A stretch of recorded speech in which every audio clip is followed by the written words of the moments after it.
maanaam Cheikh Yérim Seck bu dee yaa ngi may dégg dang maa sosal parce que li nga wax amul parce que sa biir wax en fait Aïssatou Diop Fall da la laaj question nga ne ko ay Bah Diakhaté yooyu ay nangam sangam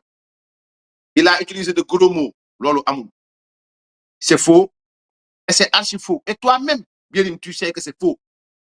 mais j'ai compris ce jeu-là comprendre Bah Diakhaté mi nga gis mooy nekk Bah Diakhaté démb au fait man duma am nit sang la démb tey ma yàq la duma ko def jamais je mettrai nag en exergue tes contradictions je mettrai en exergue sournoiserie bi nga nekk dama koy wane parce que man nee ginaaru kenn nenu la waaye masuma ak man ginaaru kenn nenu ma nee nga da nga libre man fi nga may fekk je suis libre comme le vent je suis très libre et Yérim mënoo arrangé wu le droit de donner ton analyse imposer ko nit ñi mënul nekk jamais sa analyse bi nga def teguwul ci xam-xam teguwul ci ay fee yu leer si bànneexu bakkan nga tegu yow sax xam nga mais pour ma ñëw relever nit ñi parce que Sénégal dañoo gaaw ci ay insinuer dama bëgg képp koo xam ne Yérim wax na il a parlé des activistes républicains kon loolu songu la attaque la waxul dafa ñëw def émission pour def analyse situation réew bu def nangam dafa ñëw nee na pour dàggasante ñun dàggasante wuñu ak yow sérieusement parler dàggasante wuñu ak yow sérieusement dàggasante wuñu ak yow parce que ka nga waroon dàggasanteel ba question ñëwee da nga daw wëkkat mel ni nu mu tudd sax athlète tontu woo muy Amir Abou Yérim bu fekkoon ne man dama am envie rek def benn affaire saa waay tegal affiche bi ma la yónnee ci Amir Abou damay invité Amir Abou ñu war a def émission man ak moom ma déglu ko mu wax ma ne ko ci lan nga war a wax li mu war a wax c'est-à-dire man su may invité nit dama lay laaj ci lan nga war a wax nga ne ma ci nangam ak nangam ak nangam man dama lay jox temps man c'est rare may indi ay polémique su ma amee invité dama lay bàyyi nga déroulé Amir Abou saa yónnee naa la affiche bi novembre 2025 laa xam non du lii novembre 2025 la tënk émission man ak Amir Abou bi ma waxee moom mu wax ma fi mu jaar ak Yérim Seck ma ne ko Amir waaw ma ne ko bëgg naa trop ñu def émission man ak yow c'est des milliers de vues par exemple dinaa ci am visibilité nit ñi dañ ñëw nangam sangam nit ñi dañ déglu site bi mais jaralu ma ko pour la bonne et simple raison que Yérim Seck mi ngi ci tudd moo tax du ma ko def mu wax ma ne ko non man du ma amee xarit je suis loyal en amitié sama plateforme donc du ma ko mën a jox nit mu jaar foofu wax ci moom li leen jotale nag lépp xam naa ko de A à Z lépp laa xam tawaay parfois nag dama lay yónnee gars yi ne ma bàyyi say techniciens yi ngay attaqué mais ma foi yónnee naa la ko je t'ai envoyé ça il suffit juste de regarder pour voir xaw ma sam ban ni ko laa ko yónnee mais dinaa la ko voilà donc baa ba yónnee waat parce que sinon man su may wax du ma tooñ su may wax damay teg ay baaraam très bien yónnee naa la ko ma war a def émission ak Amir Abou mu wax ma problème ak Sadio Mané wax ma problème ak Kewulo wax ma problème ak Atepa Goudiaby wax ma problème ak Ousmane Sonko wax ma problème ak Khadim Ba Locafrique lépp et Amir a été très honnête ak man bi ma waxee loolu d'ailleurs sax loolu moo tàggoon sax suñu contact parce que peut-être man am na fu ma Yérim tondu ma ne ko duma la jox sama plateforme nga wax dal ci kaw Yérim Seck jamais au plus grand jamais billahi azim te bu subaa du ma ko def parce que dara jaralu ma sama àdduna Yérim bi nga defee émission ak Papa Ngagne Ndiaye ba noppi dama laa envoyé message ni la Aïssatou Diop Fall envoyé message ma ne la grand man sa analyse tey j'ai pas compris nga tontu ma ma ci ñëw li ma wax laay wax parce que li ma wax dama diggante man ak yow la mais li ma wax sañ naa ko wax ci penc mi bi nga ma waxee ma ne la loolu man d'accorduma ci maanaam sa analyse d'accorduma ci je suis venu sur Facebook ma def ñaari publication parce que man au fait Yérim mënoo ma coller étiquette mënoo ternir sama image mënoo yàq sama image parce que mësuma bind mensonge Yérim li nga wax bu fekkee am na ci Aïssatou Diop Fall li nga wax laa bu fekkee am na boo génnee benn mot manipulation wala mensonge wala leneen lu ñaaw palinodi ma jëmale ko ci yow Yérim ma bàyyi xaj ma bàyyi politique tu n'as pas dit la vérité certainement tu as voulu discréditer des gens parce que da nga may xarit yu bees man nag xarit bu yàgg baag bu bees bi laa ci yemane je suis maanaam si ay principe laay dox te jamais nga dégg sama gémmi ma wax mensonge jëmale ko ci yow ma wax manipulation jëmale ko ci yow wala ma wax palinodi maa ko bind saa tegal affiche bi li nga wax c'est pas vrai c'est pas la vérité ñëwal palinodi bi mu wax di ko layalee moom li mu wax dama def affiche ma bind premier point les analyses du doyen Cheikh Yérim Seck j'ai mis la forme j'ai mis doyen Cheikh Yérim Seck ma ñëw deuxième point ma def décryptage du discours du président Bassirou Diomaye Faye deuxième point troisième point retour sur l'affaire Amir Abo ba may wax affaire Amir Abo j'ai pas mentionné ton nom non parce que man du ma jaam man du ma traître je ne trahis pas l'amitié jamais quatrième point ma def la république des palinodis maanaam république bi mooy Ousmane Sonko bu waxee lii tey bu subaa mu wax leneen Diomaye Faye bu waxee lii tey bu subaa mu wax leneen et Yérim je ne me souviens pas que yow da nga bokk ci république j'ai écrit la république des palinodis adressé wu ma la ma bind des analyses approfondissement et des révélations exclusives falaa yem boo defee mention nag maintenant ci benn ci du ma bind jëmale ko ci yow ma xàcc bàyyi damay relever li nga fi wax li nga wax ci Aïssatou Diop Fall yëpp te du dëgg c'est pas vrai c'est pas la vérité lan mooy sama problème man ak yow ton analyse bi nga def tegoo ko fen man ba may wax ak yow te damay ñëw liir ñaar yëpp parce que man kenn du ma waxal ci pénc mënul nekk c'est-à-dire man je ne vais pas te servir de prétexte pour ta finalité boo xamante yow rek yaa ko xam te xam nañ ko sax nag mais dañ lay bàyyi ak sa conscience bopp parce que li yëkkati mag ba mu daw dem ci Aïssatou Diop Fall di wëraaloo pour def émission ne day dàggasante la ka waral loolu mooy tu as été atteint je m'en vais vous lire bu ngeen gisee ci li may lire wax naa leen affiche bi il a parlé de Bah Diakhaté dafa wax république des palinodis c'est maanaam adressé wu ma ko ça a été très clair mu jël ko moomale ko boppam maa ngi ñëw ci wax boo wax nag naa la tontu mais avec la manière je m'en vais vous lire les deux publications que j'ai faites après ta sortie sur nu mu tudd sax ci nu mu tudd sax ci comment dirais-je ci Papa Ngagne Ndiaye damay dem ba dire ko Sénégalais ñu déglu ko parce que man doo ma sosal sérieusement parler doo ma sosal man néew ma Guinée néew ma feneen doo ma sosal sérieusement parler te da nga maa sosal man kenn du ma sol ci pénc voilà comme nag solo gant ba nga may tontu man dinaa sol gant nag parce que man du ma yow man dinaa sol gant mais naa la wax nga dégg bu ma paree ci lii may def ni naa la wax nga dégg voilà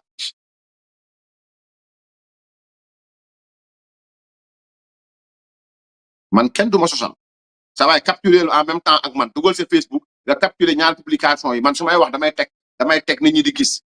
te Yérim li may wax du ci dindi virgule voilà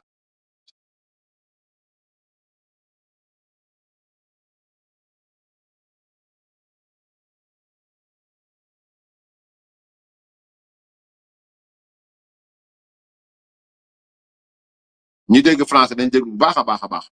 ñu dégg ndax Yérim Seck dama ko wax ay mensonge wax ko ay manipulation wax ko ay nangam yow yaa nekk di manipuler yow mais c'est pas Bah Diakhaté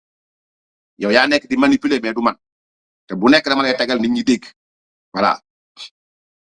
man du ma la sosal sérieusement parler voilà.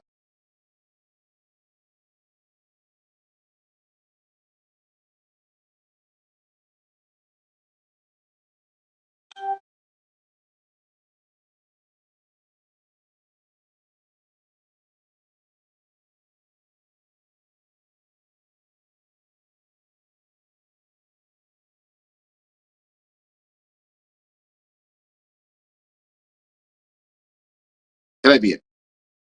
Manque il y a de cela 5 jours à mon frère, à mon cher frère, Cheikh Yérim Seck. Je préfère conserver mon appréciation sur votre dernière sortie concernant le différend qui oppose l'actuel pouvoir à l'opposition. Cependant, vos propos me semblent trop légers sur la gravité et la solidité du recours introduit par l'opposition. Permettez-moi d'apporter ici une précision claire et argumentée. Le recours de l'opposition ne porte nullement sur l'organisation ou le fonctionnement interne de l'Assemblée nationale, comme certains voudraient le faire croire pour minimiser sa portée. Il vise bien plutôt une interprétation dangereuse et expansive de la Constitution et des lois organiques, qui menace les fondements même de notre État de droit. Saisi devant le Conseil constitutionnel, ce recours dénonce la décision du bureau de l'Assemblée nationale du 24 mai 2026 de réintégrer Ousmane Sonko comme député avant même son élection à la présidence de l'institution. Il invoque une violation flagrante de l'article 54 de la Constitution ainsi que des articles 124 et 132 du règlement intérieur de l'Assemblée nationale. L'article 54 de la Constitution dispose que la qualité de membre du gouvernement est incompatible avec un mandat parlementaire. Ce principe d'incompatibilité est clair et absolu. Il renvoie certes à une loi organique pour ses modalités d'application, mais il n'autorise nulle part une simple suspension du mandat parlementaire suivie d'une réintégration discrétionnaire. C'est précisément sur ce point que se cristallise le débat. L'article 132 du règlement intérieur est, à cet égard, décisif. Il vise expressément le cas du député qui, au moment de son élection, se trouve déjà dans une situation d'incompatibilité. Il impose à ce dernier l'obligation de régulariser sa situation dans un délai strict de 8 jours, sous peine de déclaration de démission d'office. Or, Ousmane Sonko était Premier ministre au moment de son élection comme député en 2024. L'incompatibilité existait donc dès la validation des résultats. Dans ces conditions, le remplacement de son suppléant ne relevait pas d'une simple suppléance temporaire, mais revêtait un caractère définitif.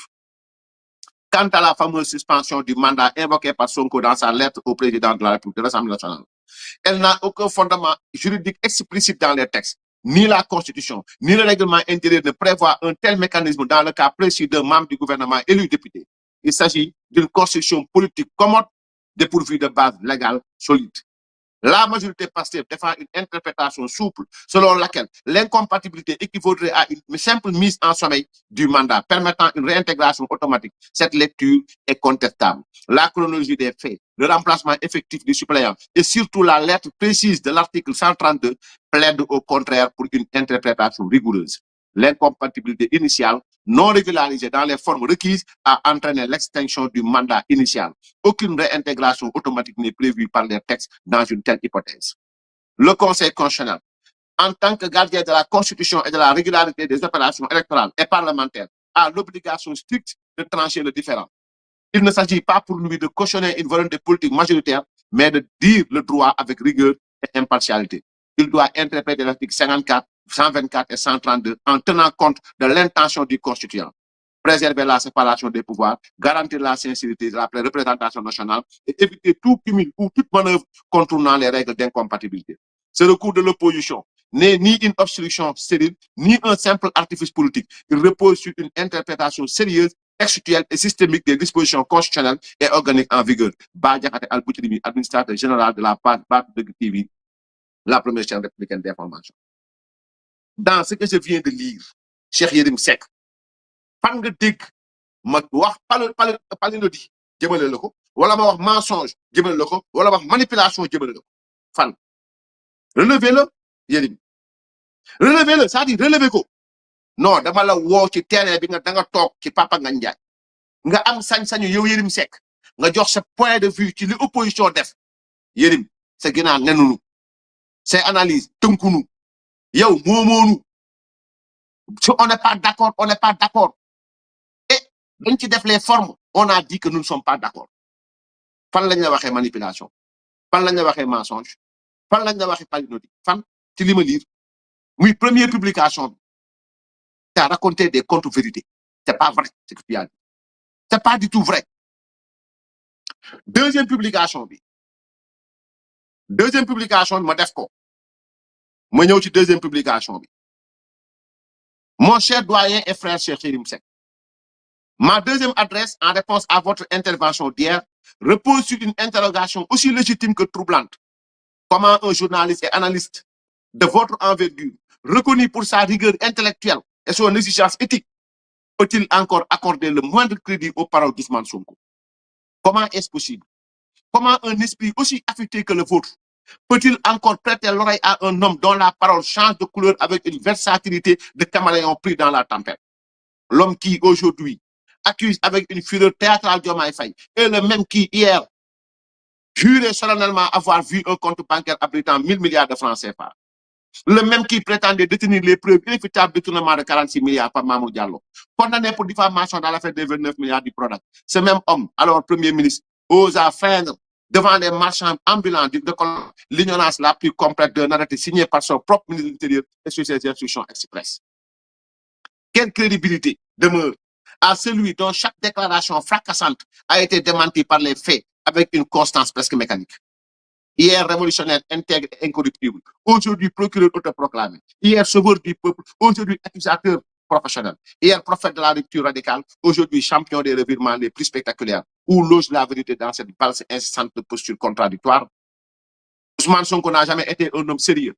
Il a été tout sauf constant. Il a été tout sauf crédible. Sa parole est un vent violent qui soulève la poussière sans jamais édifier quoi que ce soit. Elle promet la lune à cause du chaos. Elle tonne avec rage et s'effondre lamentablement devant la réalité. Une analyse sérieuse, mon cher Yérim, ne saurait se nourrir de tels sabres mouvants. Elle ne se construit pas sur des mensonges recyclés et des indignations sélectives. Ce n'est pas là l'éthique journalistique. Ce n'est pas non plus l'exigence de vérité que vous avez si souvent revendiquée. Le sérieux commande l'équilibre. La vérité exige l'écoute impartiale des deux camps. Or, sur ce terrain, Ousmane Sonko n'a jamais offert que du spectacle et de la versatilité. Et vous, homme de plume, homme de raison, figure respectée du journalisme sénégalais, ne pouvez-vous voir que donner du crédit à une source aussi volatile,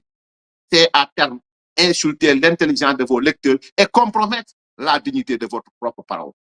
Avec toute mon estime fraternelle et mon profond respect. Bah Diakhaté Al-Boutilimi, administrateur général de la page BAT de la première chaîne républicaine d'information. Et dans ce que je viens de lire, Yérim, ban manque de respect la Bah Diakhaté defal. Madame Yérim Seck, ban manque de respect la Bah Diakhaté defal. Ban. Pour mériter que nga dem toog jàkkaarloog Sénégalais yi nga ne man maa la wax mensonge, man maa la wax manipulation, man maa la wax palinodi. Yérim, t'as fabriqué tes propres mots. Viser un homme qui a refusé de donner sa plateforme à quelqu'un pour atteindre la yow. Maintenant, quant à yeneen wax yi nga wax, je laisserai les Sénégalais quand même ñu xool la Yérim ñu jàngat la yow la kat Yérim. Yérim Seck c'est-à-dire li ma bëgg nga xam ko mooy nee nga wala ñun ñii di wax dañoo yaakaar ne Macky Sall nangam sangam wala ginaaru kenn nenu la nangam sangam ñun duñu ay nen ñun duñu ay boccoode duñu ay nen ñun ay nit lañu. Nous sommes des humains qui réfléchissent et qui, quand ils ne sont pas d'accord, disent clairement qu'ils ne le sont pas. Ce n'est pas, tey jii par exemple, ben Yérim Seck moo bëgg ñëw bëgg imposer à tout le monde son analyse. Mais Yérim, ñun duñu say pëy duñu say xar duñu sa gétt non yow mooñu. Quand on n'est pas d'accord, on dit qu'on n'est pas d'accord. Noo ko mën a jëlee baax na mais mënoo fi taxaw nga wax ni nit ñi dañ la manqué de respect te mbanaan seen baay yeeg seen nangam sangam foofu man du ma fa yegg sérieusement parler foofu nga yegg man du ma fa yegg parce que man lu ma wax benn nit laa xam ne bàyyiwuma ëllëg pour moom muy Ousmane Sonko mais lu ma wax sama digganteeg nit keneen damay ay cër pour ëllëg parce que ëllëg du xooma lan mais jar nay sedd cër maintenant ni ñu ko waxee sax qui a attaqué les républicains c'est vrai nee nga Akhenaton mooy sa xarit bu bees mais yéen j'aimerais te dire benn affaire man parfois je peux ne pas être d'accord barki Dembo Ndiaye j'ai pas été d'accord avec Ardo Gningue. Il n'a pas compris, il a écrit, man je lui ai répondu. Belégui, on entretient de très bonnes relations. Pourquoi? Parce que ay nit yu wara jëm fu sori quand ils sont pas d'accord, ils disent qu'ils ne sont pas d'accord. Yérim yow loolu nga nangu da nga reuy. Loolu gis naa ko ci yow da nga reuy. Tu es suffisant. Et hier j'ai découvert que tu es arrogant. C'est terrain de l'arrogance nak nga ñuy wo. Man personnellement ba jaxate hein. Duma la ci wuyogum. Mais terrain arrogance bobu nga ñuy wo. Demb ak barki demb. Souviens-toi bien. Amna lu bari lo xam bu doon am. Man damay taxaw ne clairement li du fi am. Personne ne va attaquer Yérim dama ne fi. Te loolu mooy wéy ba léegi. Dinaa leen wax ñu jarul maanaam nit du la fi saaga parce que ñun duñu waa Pastef. Nit du la fi saaga parce que ñun duñu waa Pastef. Voilà. 1 minute. Ça tëjee ma son bi.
Tu as été arrogant. Non seulement tu as été arrogant, mais tu as montré que tu es un homme suffisant. Mais tu as montré aussi que yow nanguwoo dëgg. Dafa am lu ñu bokk. Muy Papa Mahi. Peut-être sax fa ma jóg mais man dama ko rus. Yàlla ma tiim xam na ko. Mais ku xam Bah Diakhaté man ku mu dobin ma rokkin la ko. Ku mu dobin ma rokkin la ko. Sa gënaan nenuma moomooma jëndooma maanaam da ngay wax di juum te boo juumee dañ la koy wax. Sérieusement parlé. Boo juumee dañ la ko da nga juum ba daanu ci boy gi. Yérim, jamais les républicains ne vous insulteront. Ni ne s'arrogeront le droit de vous interdire d'exprimer votre opinion. Toog nga démb ci plateau nga ne activistes républicains yi dañ la tere wax sa xalaat. Non, Yérim, c'est faux. Tu dis pas la vérité. Tu as raconté que des contre-vérités devant Aïssatou Diop Fall. Oui. Parce que Yérim am na benn waxtu dëgg ma la joxoon saa yi teg ko. Tegal ma ko. Commencé pour wax toute la galaxie républicaine la maanaam ñëpp di wax nii. Mais yéen jëndu leen ma moom leen ma. Wala yéen Macky Sall moo leen gëmloo ni moom wala damay man ginaaru kenn nenu ma. Man lu ma neex laay wax. Lu ma xalaat laay wax kuy wax ba teppee kooku dee laa yemale. Est-ce que xam nga ni je me suis rendu compte que ñi ñoo yee sax waa Pastef. Ah bon? Républicain yi. Parce que xam nga waa Pastef au moins. Même bu ñu lay critiquer. nañ la accepter le droit de parler. Waa Pastef. Waaw. Depuis quand? Waa Pastef dañu mos a wax waroo wax. loolu mooy amoo Pastef 26 maanaam moo indi ci champ politique saaga ay kilifa ñàkke kersa ay nit parce que stratégie la ñoom lan lañ bëgg dem ba nga xam ne ci réew mi kenn dootul waxati xam nga li ma la maanaam ñëpp dem ba ragal leen loolu mooy amoo Pastef 26 mooy nitu Pastef nitu Pastef nag dafa am nu mu bindoo ni mu bindoo dafa jàpp ni képp koo xam ne nii taaliba Ousmane Sonko nga maanaam da ngaa gumba tax lu yaa baax quel que soit tes défauts képp koo xam nag doo taaliba Ousmane Sonko maanaam da ngay téye sa xel mi di xalaat di wax ci Ousmane Sonko li dëgg ak li dul dëgg dafa jàpp ni dafa la war a saaga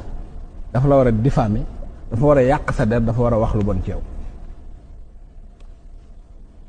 dama bind livre bi amagul sax 2 semaines wala 3 semaines livre bi génn ñoom ñu toog di saaga sëñ Mahi Niass Khalifa Baye dina la wax daan ni noonu bëgguma sax wax ndax su ma waxee dañ may saaga. xëy na bu ma génnee gars yi dinañ ma saaga mais saaga leen wàññiwul dara su fekkee saaga mooy indi développement saaga leen wàññiwul dara su fekkee saaga ma bàyyi moo leen di développer seen réew allez saaga leen bu baax a baax su fekkee nag saaga noonu lay indi ak xeex ak xuloo war ngeen a def dànk bala ngeen ko def nit ñi amul benn njëriñ amul benn njëriñ. sëñ Mahi Niass laa wax.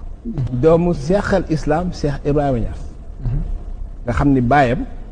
moo ëpp ay taalibe ci àdduna te ba àdduna sosoo ba léegi kenn mësul am taalibe yi mu am loolu la yàlla def. loolu la yàlla def. loolu ki ko toogal ci kaw suuf laa nga xam ni moo jiite faydatu tijaaniya mooy communauté bi ëpp doole ci àdduna bi. mu ni moom sax bu waxee dañ koy saal. nes tuut sëñ Abdou Karim wax loolu. ñu jóge ci loolu. le porte-parole de xalif général des Mourides sëñ Bass Abdou Khadre wax ni saaga yi wax ci carrément daal di sax nit ñi waru ñoo bañ sax ñu leen di saaga dañoo war a wax dëgg même bu leen ci saaga di fekk xam nga donc loolu mooy amoo Pastef 26 maanaam moo indi ci champ politique saaga ay kilifa ñàkke kersa ay nit parce que stratégie la ñoom lan lañ bëgg dem ba nga xam ne ci réew mi kenn dootul waxati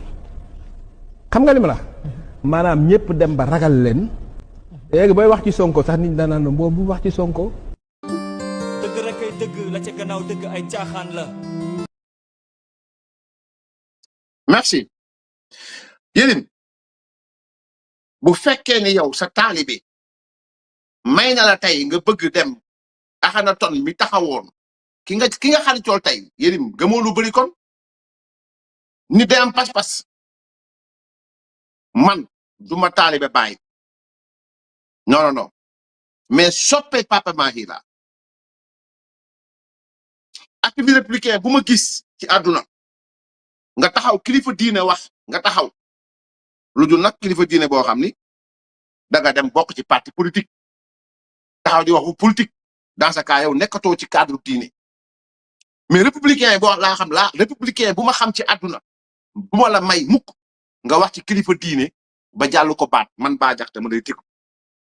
c'est pas notre nature c'est pas notre principe mais Yérim yow mi taxawoon ne homo Pastef 26 yaa dem xaritoog Akhenaton mi nga xam ne Mame Matar Gueye wax na fi ba sonn nit ñi dem nañ plainte ji ko Akhenaton ay plainte am moo nekk fële ci tribunal ak ci procureur pour lan kilifa diine yi mu jàppoon jël papa sëñ Mountakha Niass ne sëñ Mountakha Mbacké jël Papa Mahi Niass jël Papa Babacar Sy Mansour sàllaloo leen wax lu leen neex tey ñoom nga dem xaritoon ana say principe pourtant nee nga bu la neexee wax ba tàppeeku oui effectivement pourtant bis bi la Akhenaton tuumale damay tegal benn audio saa yoon naa la benn audio tegal ma ko ñu déglu Pa Omar maa ngi lay sant di la gërëm Pa Omar moo la posé question boobu Pastef la bokkoon bi la Akhenaton di waxal wax ju rëy ji Pa Omar Dia mi ngi woon ci live boobu saa audio ma la yónnee tegal ma ko nit ñi dégg bu fekkee pare na Yérim dégg ko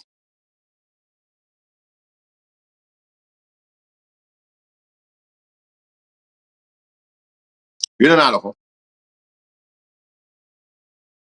kon demal ci demal ci lien ma la yónnee fekkee pare gu audio bi demal ci lien ma la yónnee comme ça man après naa teg audio bi demal ci lien ma la yónnee bi Yérim di wax billahi wallahi wa tallahi mi ngi noonu taxawal tuuti Yérim Akhenaton bi nga def tey xarit bi mu saaga sa yaakaar ci yoonu ci faydu tijaan yi ba pare saagalu sa kilifa ci faydu tijaan yi man ku ma def loolu sama àdduna soxlawu ma la parce que dama am xeen maanaam xeen bu ma leen amal par rapport ak dugg biñ dugg Touba taal Touba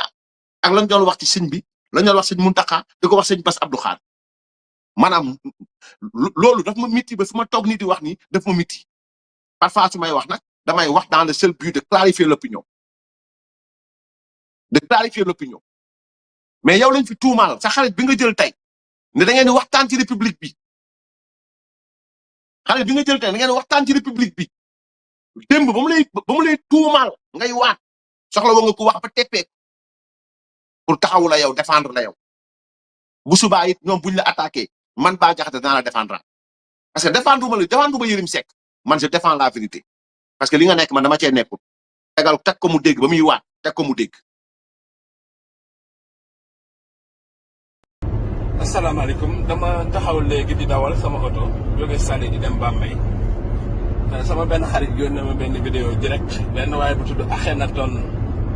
xaw ma di wax naan moment bi muy wax nii mooy moment bi may wax ak yéen nii nee na ci jamono ji maa ngi biir bureau Elimane Lam di jël xaalis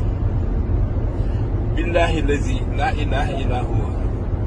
moment bi may wax ak yéen nii maa ngi jóge Saly di dem Bambey maa ngi nii ci biir ci autoroute bi jóge Saly di dem Bambey Dakar démb laa fa jóge billahi lazi la ilaha illa huwa Elimane Lam bi ma ko gëjee gis ëpp na ay weer Elimane Lam sama ngénte la ñëw mu teg ci ay fan ma dem seeti ko pour sargal ko ndax li mu ñëw sama ngénte ñu toog waxtaan jeex na xalaatuma seq ak moom alal ci kaw suuf grand la may woowe sequma ak moom mu may woo naan daf may jéem a corrompre sequma ak moom booba xeetu yabel sequñu loolu li ñu seq mooy ay relation jàmm muy sama rakk may magam ñuy waxtaan ci réew mi billahi lazi la ilaha illa huwa yàlla na ma yàlla àtteeg ñi nga xam ne heure bu ñu xëyee ñu ngi fen di wax loo xam ne du dëgg di yàq sama der di inventé loo xam ne teguwul fenn di ma ko wax te lenn lañ ci jublu mooy yàq ak wax lu bon te teguñu ko fenn fu dul ay fen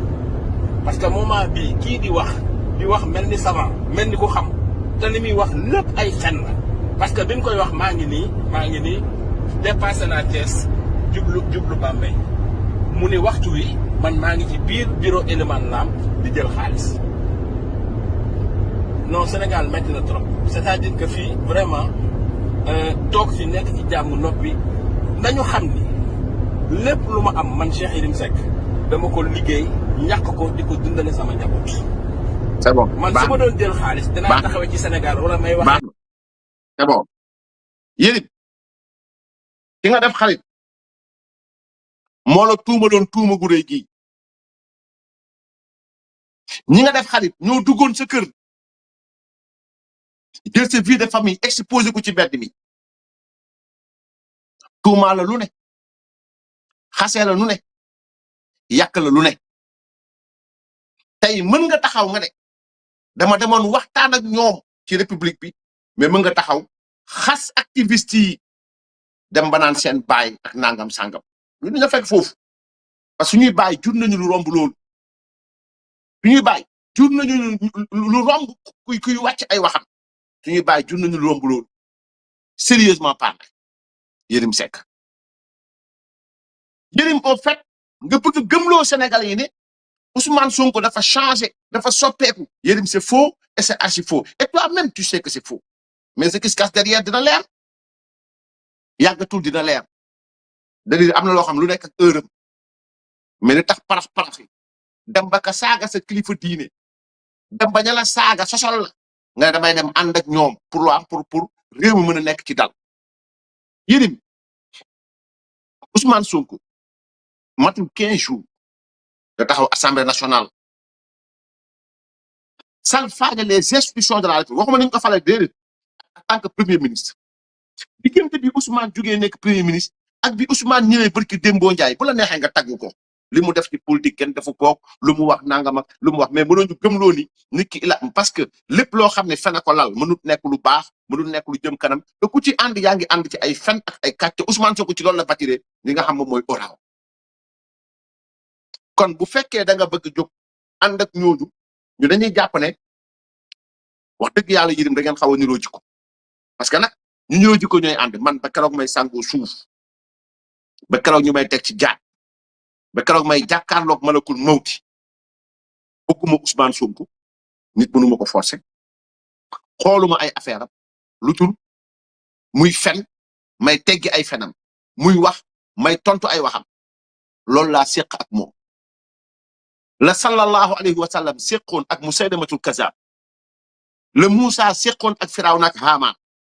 le Souleymane séqoon ak yéefee seeg Daawda alayhimu salaam man loolu laa séq ak Ousmane Sonko ak junudu Iblis bi mu àndal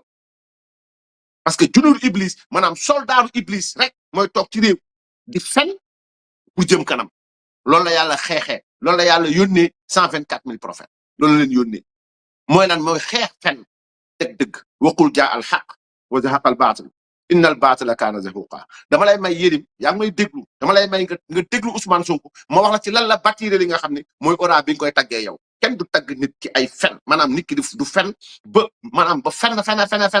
nax nit ñi ba tonn si benn moment nga ne tey jii waaw Ousmane Sonko discours am changé na ci lan discours am changé en 10 jours Yérim en 5 jours Yérim moom nee na Ousmane Sonko soppeeku na Ousmane Sonko patati non c'est pas vrai Yérim en tant que analyste li nga wax yaa ko tey yaa gën a xam ne Ousmane Sonko dafa ne du ma def dara bu fekkee ni Diomaye deful dara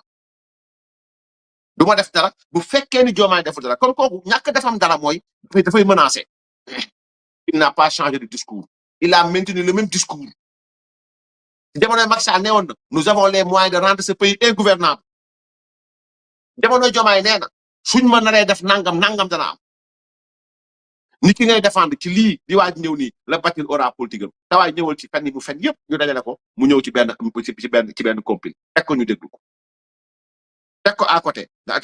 fi mu nekk noonu fenkat bu mag bi fi mu nekk noonu Ousmane Sonko moom teg fa vidéo bi noonu nit ñi di ko gis voilà nga bañ a changer teg ko foofu pour ñuy dagg moo tax quoi voilà ñu déglu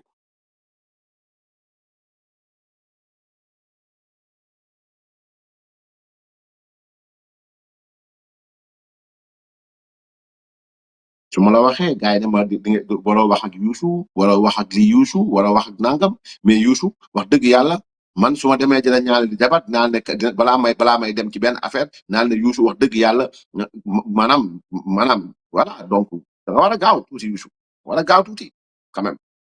fils de Macky bu la gisee fii la fils de Macky di gis fii wax ñu fi loo xamante ni mooy loolu yónnee naa la vidéo bi depuis voilà depuis laa la ko yónnee fii est-ce que mi ngi en ligne sax est-ce que mi ngi suivre direct bi sax non mi ngi ci téléphone bi yéen ñi wax naan bul wax Youssou wala bul def Youssou nangam voilà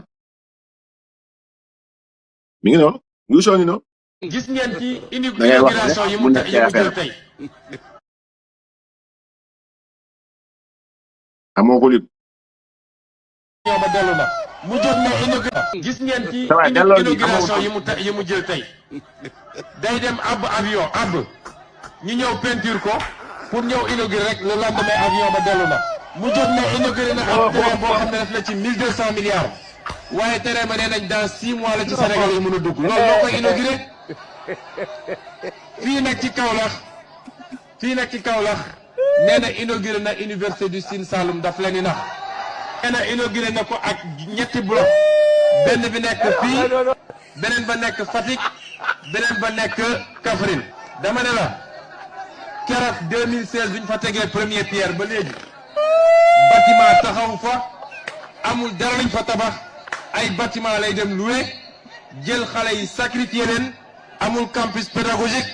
amul amphithéâtre amul fenn fu ñu jàngee waaye bëgg a nax askan wi moo tax mu dem ne inauguré na ko. gis nga université boobu bañ ko commencé ak léegi jox nañ ko ñaari entrepreneur nanguwaat ko parce que ñooñu nee nañu mënuñu def université bi ci condition yooyu. moo wax leen ni amul dara lu am surtout vous les jeunes université boobu ci mandat Macky Sall bii bu ngeen gisee université bu taxaw fii ci Saloum su ma leen nee Sonko la sant weddi leen ma. amatuma équilibre. Sénégal am na pétrole balaa ñu naan la ñu jaay pétrole bi lañ ko jaay yooyu yëpp nag ñu yéegal nii lii ñuy def nii. fii Thiès ñu ngi fi exploité gaz depuis 1980 depuis 2008 ñu ngi fi exploité gaz benn société américaine di ko exploité ñu koy jaay ay milliards di ci génn te Sénégal amu ci grand chose Thiès gisu ci boppam kon région bu am nee leen lan mooy seen preuve ndax muy ci diine muy ci droit temporel la ñuy wax mooy ci accusé mooy joxe preuve mosoo gis nag ma ñëw ne la yow da ngaa sàcc ba pare ne la yow yaay prouvé ni sàcco loolu tax àndu moon man ak CREI parce que CREI day ñëw ne la da lay jàpp d'abord denc la ba pare nag ñu wër àdduna ne ñoo ngi wër ndax am nga compte bancaire wala lii wala lële alors que justice ñun li ñu jàngal mooy le principe est accusatoire kii accusé nag mooy andi ay layam waaye Sénégal nga gis ku ñëw accusé nit ba pare ñu ne kooku yow léegi andil sa lay loolu ñun duñ ci dugg bu ngeen dajeeg ñoom laaj waaye ceebu jën mu nekk fi naan day def poste ah kaldu bi sax mbaxalu saalum yooyu yëpp suñuy plat la cere mbub yooyu yëpp nañ ko yóbbu waaye moom su meloon ni mu war a mel moom su meloon ni mu war a mel tey sénégalais nañ lekk ceebu jën ñaata sénégalais ñoo ñeme lekk ceebu jën ak coof ci digg ba léegi waa sax la ñuy defee ceebu jën jaay na géej gi yëpp mu naan xaw ma lan que le Sénégal. bon kii mooy Sonko avant muy ñëw au pouvoir bi mu ñëwee au pouvoir gis na fi compte 1000 milliards gis na fi compte nu mu tudd maanaam bi mu ñëwee au pouvoir ba léegi 2 ans durant il a menti fii la toog mu ne bi mu fa toogee 2 ans deful politique ay fen la clairement ay fen la parce que di doon toog di déglu tout le monde xam nañu Ousmane day fen ils savent qu'il était en train de mentir il a fait 17 meetings ak ay sorties politiques 17 sur 24 kooku lajj am ay dossier judiciaire yoo xam ni nit ñi ngi lam-laame mu gën di nooyal nga ne kon changé na kon damay wax pour réew mi waxoo pour réew mi yu nu mu tudd sax Yérim non mais t'as le droit ce droit là mais ñun waxuñu ne amoo ko non waxuñu ne doo fi wax parce que ñun duñu waa Pastef ñun duñ la sosal ñun duñ la créer dara duñ la créer ay wax mais quand même nag vous comprendrez cependant que nous disposons nous aussi du droit légitime de manifester notre désaccord. C'est précisément ce que nous avons fait. Peut-être avec fermeté, mais sans jamais verser dans l'insulte, en nous tenant strictement dans les limites de la décence républicaine. Nous n'avons pas dépassé les bornes. Et nous n'avons pas dépassé les bornes. J'ai lu ce que j'ai publié. J'ai lu ce que j'ai écrit. Et nul ne pourra relever un seul mot péjoratif. Bon, à ton encontre. Amour, il n'y en a pas. Et tu ne le diras jamais. Jamais au plus grand jamais. Donc, nous marquerons notre désaccord avec clarté et détermination chaque fois que nécessaire. Sur ce point, je le répète avec netteté, votre analyse n'est ni pertinente, ni sérieuse. Elle ne repose sur aucun fondement objectif et semble davantage guidée, bien entendu, par une volonté farouche de réhabiliter Ousmane Sonko que par la rigueur intellectuelle. Li nga fi wax yëpp buñ ko dégloo ba pare da nga mel ni ko am mission réhabiliter Ousmane Sonko da nga mel ni ko am mission raxas deru Ousmane Sonko.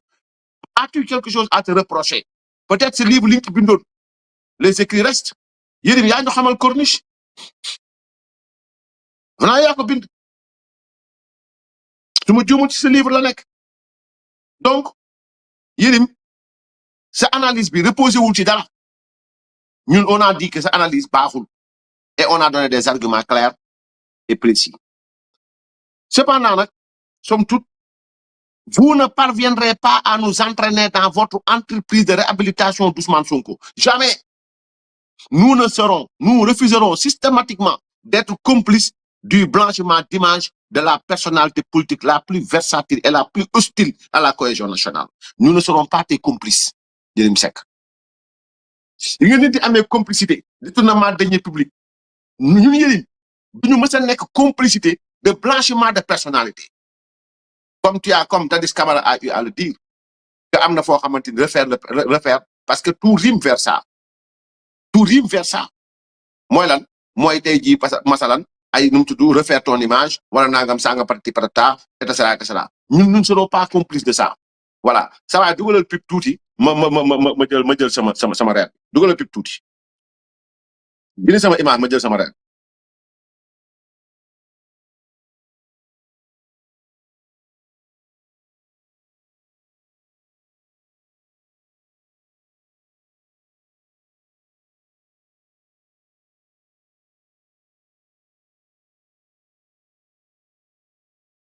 te ñuy rey nit ñi ñëpp di dee. déglu baax na ma la déglu baax na ma la même bu fekkee ne bu ñu àttee. à ce point dañuy jël ay bal tiire nit ñi ñëpp dee ñu suul leen.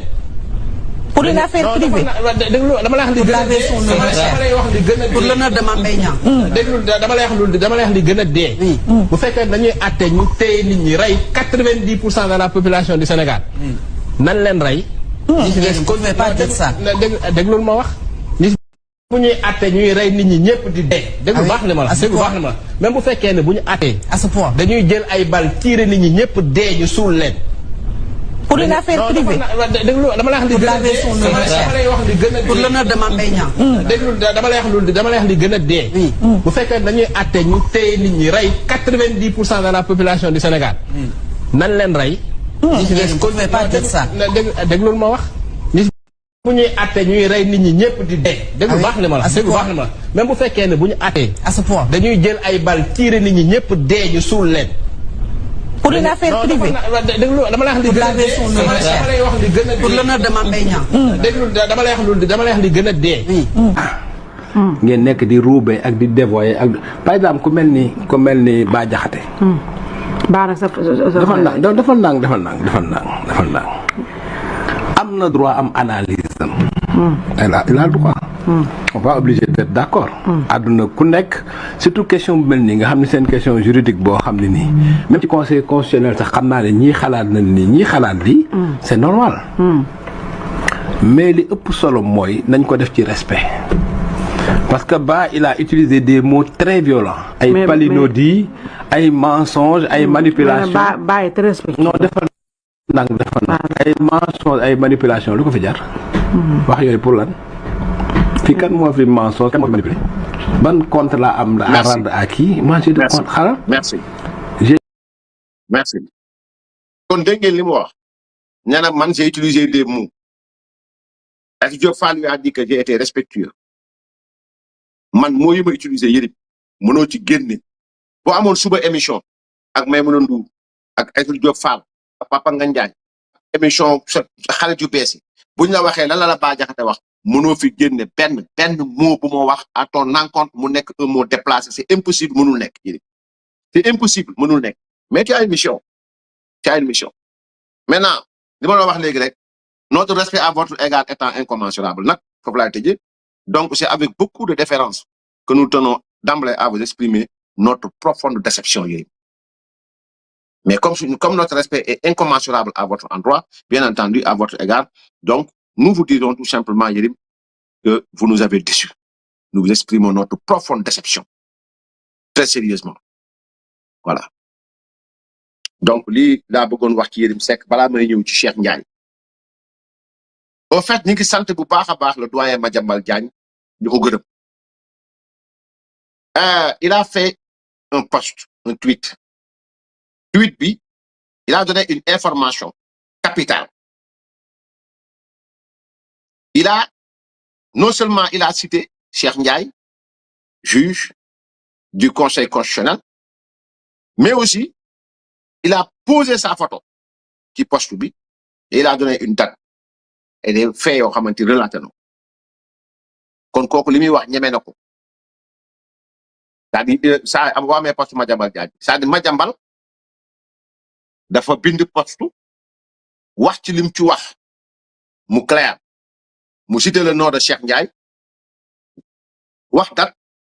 wax li nga xamante ni moom moo xew alerte Sonko a rendu visite il n'a pas dit aurait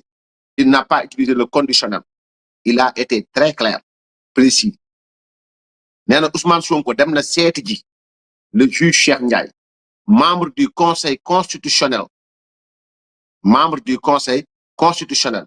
le vendredi 5 juin 2026 à Toubab Dialaw. Cet tête-à-tête qui a duré 2 heures alimente les suspicions, d'autant que le Conseil constitutionnel est du contentieux sur la validité du siège de député de Sonko. Donc, Yérim a été très clair. Néna Cheikh Ndiaye dafa Ousmane Sonko moo dem seeti Cheikh Ndiaye tubaab jalaaw gisee moom le 5 juin le 5 juin fekk na opposition bi saisir nañ le conseil constitutionnel ba pare Ousmane Sonko jóg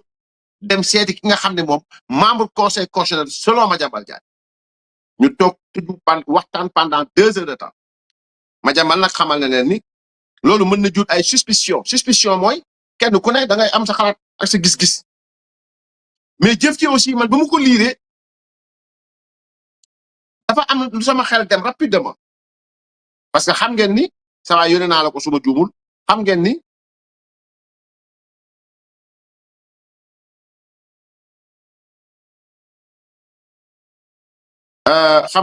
niñ ko xatee sax ça va ñëwal ci li ma bind Facebook ngay dem jëli ji envoyé naa lépp ba pare voilà donc Ousmane Sonko au fait fexe na ba nekk président assemblée nationale dafa am ci révision constitutionnelle bi avant projet révision constitution bi loo xam ne bi Madiambal waxee man ma dégg sama xel ci loolu la dem waxuma li mu wax am na gëm naa nag Madiambal Diagne Madiambal lu mu wax dama koy téye parce que xam naa ko su ma nekkoon selon Madiambal Diagne selon le poste de Madiambal Diagne la Cour statue en composition collégiale de 9 membres conseil constitutionnel ci révision bii Diomaye di waaj a def nii 9 membres la am ay décisions ak ay avis sont rendus au moins par 5 juges constitutionnels. Titre 2 organisation de la Cour constitutionnelle Cour constitutionnelle bi ñuy waaj a organiser nii nan lañ ko organiser mu ne la article 5 conformément à l'article 89 de la Constitution la Cour constitutionnelle est composée de 9 membres 9 membres ñoo nar a nekk ci Cour constitutionnelle bii Diomaye Faye bëgg teg 9 membres yooyu si Diomaye moo koy fal moo leen di fal 3 yi moom Ousmane Sonko moo leen di fal kon bi ma déggee loolu sama xel dafa dem ci 3 yi Ousmane Sonko war a fal parce que Cour constitutionnelle bii lim jaral Ousmane Sonko moo bëri parce que jàpp na ni moom il faut mu am fa mainmise parce que téyetul justice téyetul intérieur xamatul lu xew ci réew mi kon am na ñett yoo xam ne moo leen war a fal man nag li ma gis mooy dafa mel ni comme tey ASC Cosaan di football ñu gañe ko mu réserve bi mu defee réserve ñu jékki-jékki gis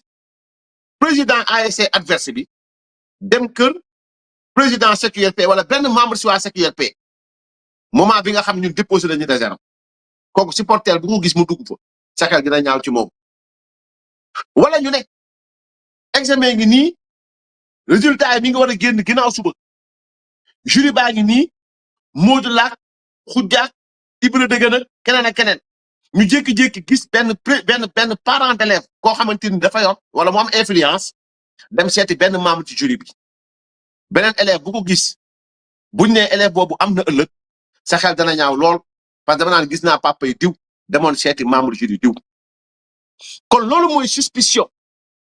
loolu di am ci xel yi mooy suspicion moo tax législateur bi dans la loi organique bi nga xamante ni tey jii nii moo tënk conseil constitutionnel dans la loi 2016-23 du 14 juillet 2016 bu ñu la waxee conseil constitutionnel juge fa nekk dañuy waat ci lan la ñuy waat maintenant ci lan la ñuy waat donc saa yi demal ci waat bind naa ko de bind naa ko sànq yónnee naa la ko voilà mooy maa ngi direct nii yónnee naa la ko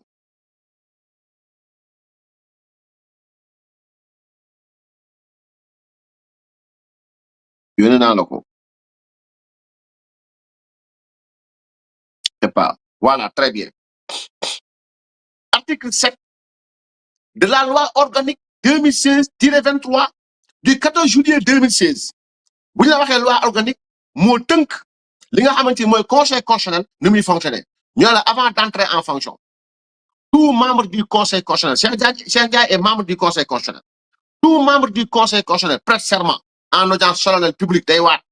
bépp juge day waat lan lay waat il jure day waat de bien et fidèlement remplir ses fonctions liñ ko dénk dana ko dox nu mu ko war a doxee de les exercer en toute impartialité du far fenn dans le respect de la constitution de garder le secret de délibération et des votes de ne prendre aucune position publique et de ne donner aucune consultation à titre privé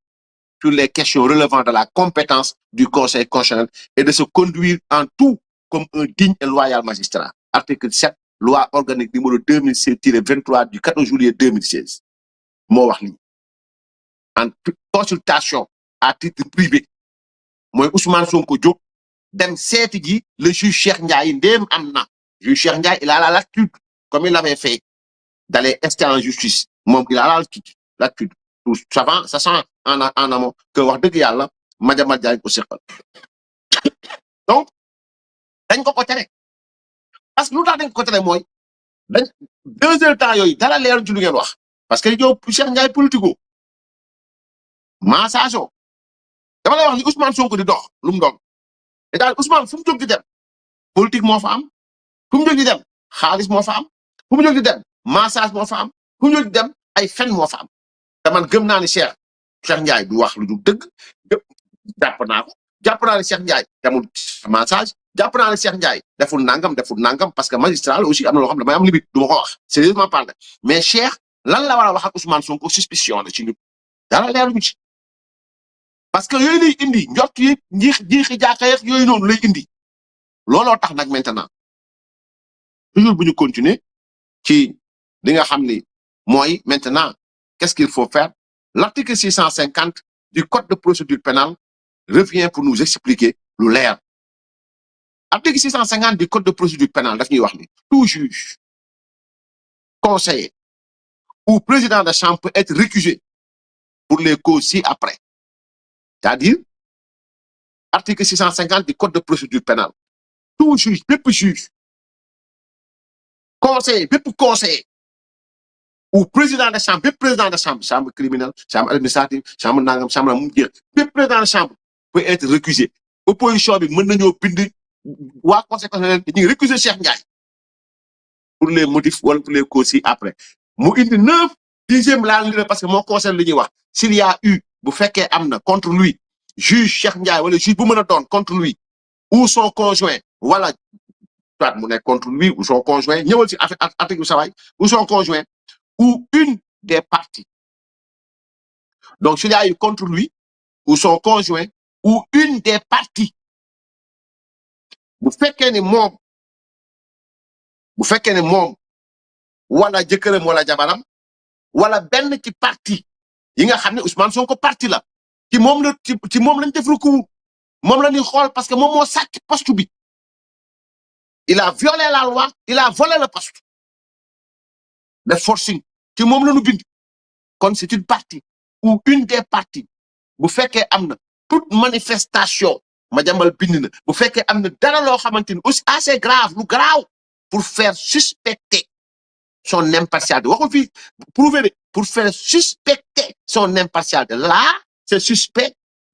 c'est douteux et c'est suspect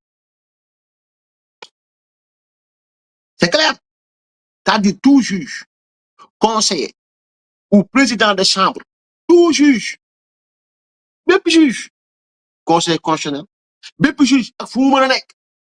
wala conseiller fu mu mën a nekk président de chambre bu mën a doon ña ko séq bu leen neexee ñu ne doyatoo ma man personnellement Cheikh doyatuma te gëm naa ni opposition bi doyatu leen te opposition bi war nañu bind bataaxal ne kii doyatu leen ñu récuser ndéem li Madiambal am na wax am na moom nag Cheikh moo yor càggal gu yëpp bu ko neexee mu xëy comme te mënul jël position publique bu ko neexee mu saisir la justice bu ko neexee mu def lu ko neex Madiambal la suba sax dina wax amaana mu ñëwaat ci parce que Madiambal moom bu waxee benn wax bu ko tuujee dafay ñëw mu jamaat encore voilà donc ordinateur mooy waaj a fay maintenant tout juge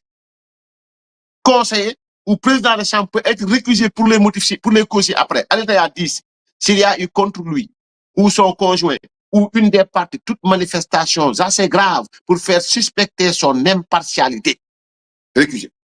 kii doyatu kon Cheikh opposition bi ak ñëpp ñoo xamante ni droit ak yelleef moo leen intéressé jot na nag wax dëgg yàlla ngeen leeral ngeen wax Cheikh na leeral ndax Sonko dem na fa waawam déet te nag Cheikh dinaa la wax benn affaire ndéem am na yaa ngi ko séq ak ku rataxle billahi yaa ngi ko séq ak ku rataxle mbay rataxle wax na ban dàq ko fonction publique mu wax ban dàq ko primature maanaam mbay rataxle fu mu dem rataxle tax ñu maanaam mbay wax na rataxle bañ dàq ko fonction publique administration